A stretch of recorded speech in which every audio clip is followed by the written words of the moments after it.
Everybody, problem number 5. All right, now I want to be clear here. I'm going to work a little bit backwards. First, if you notice, this little block is at this delightful height right here.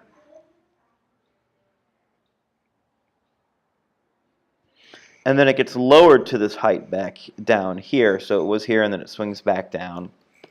Or rather, it's at this speed here and it gets raised up to this height here. Let's go ahead and calculate that height.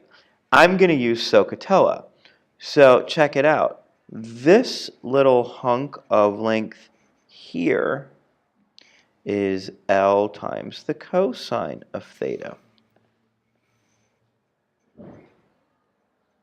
And that means this little hunk right here that I actually care about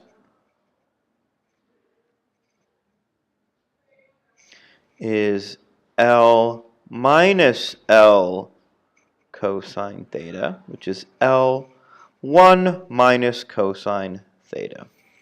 So let's just go ahead and do this.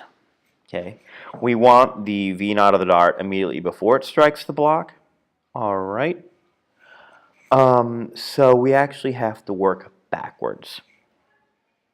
So for part A, I know that the mass of the dart plus the block times g times its height equals 1/2 m plus m naught v final after the dart is embedded in the block. We square that because they travel together up to here. Okay.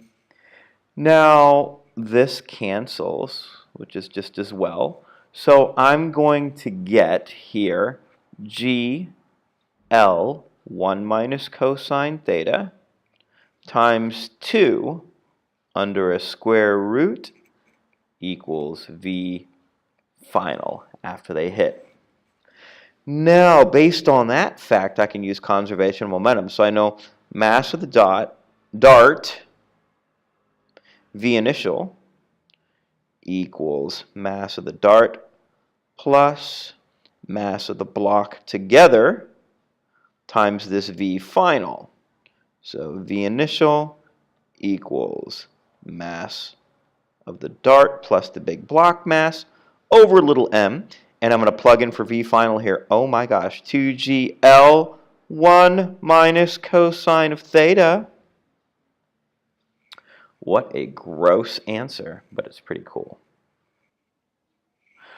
All right, so for part B, we have this object, and it swings in a circle. It says pendulum, but that means it's actually going to swing in a circle because that's what pendulums do. It's a circular motion. So here's what we can say. I know that the tension acting up, and actually this is a free body diagram first. So I have the tension, and then I have the weight as m naught plus m times g. So here's what we're going to have. T minus m naught plus m times g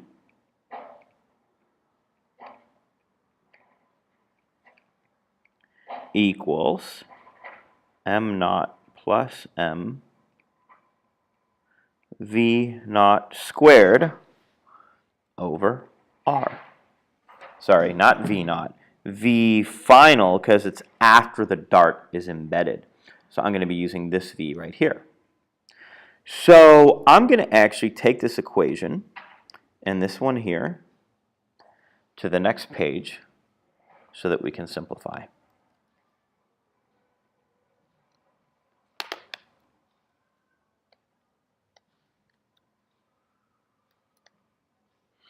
Well, with that in mind, we're going to say here, let's try that again. So 2gl1 minus cosine theta, all under a square root, is our v final. So here we go. T minus m naught plus mg equals m naught plus m, but the radius length is just the length of the string, times, and VF squared is going to be 2GL, 1 minus cosine theta. So this actually ends up canceling here.